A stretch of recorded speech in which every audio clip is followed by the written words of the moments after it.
पश्चिम बंगाल की सीएम ममता बनर्जी ने इंडिया गठबंधन के नेतृत्व पर अपना दावा ठोका है।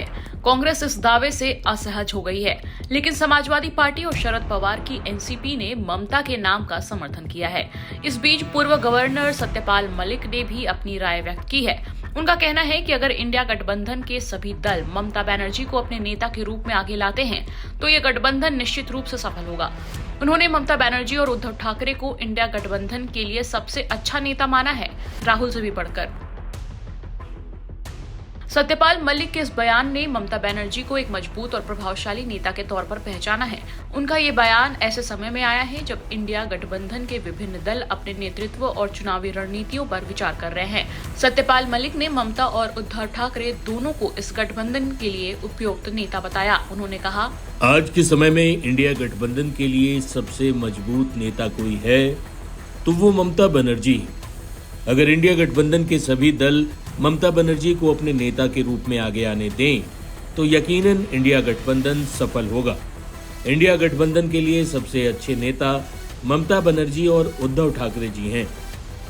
राष्ट्रवादी कांग्रेस पार्टी के प्रमुख शरद पवार ने पश्चिम बंगाल की सीएम ममता के उस बयान का समर्थन किया है जिसमें उन्होंने इंडिया की अगुवाई करने की इच्छा जाहिर की है।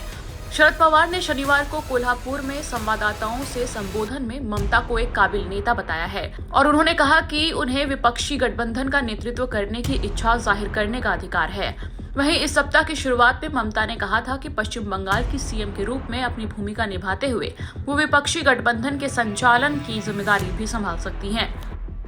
ममता ने ये बयान ऐसे समय में दिया है जब हाल ही में हरियाणा, जम्मू कश्मीर और महाराष्ट्र में हुए चुनावों में कांग्रेस को मिली हार और विभिन्न क्षेत्रीय दलों के बीच असंतोष के कारण विपक्षी गठबंधन इंडिया में मतभेद सामने आए हैं। टीएमसी प्रमुख ने कहा कि वो पश्चिम बंगाल की सीएम के रूप में अपनी भूमिका जारी रखते हुए विपक्षी मोर्चे के नेतृत्व की दोहरी जिम्मेदारी संभाल सकती हैं।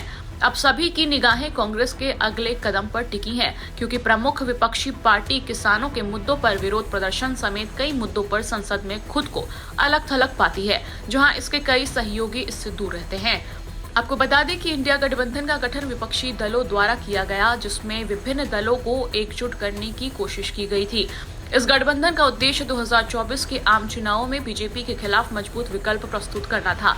चुनाव से पहले ही इस गठबंधन से नीतीश कुमार ने अपनी राह अलग कर ली और बीजेपी के साथ एनडीए गठबंधन में शामिल हो गए।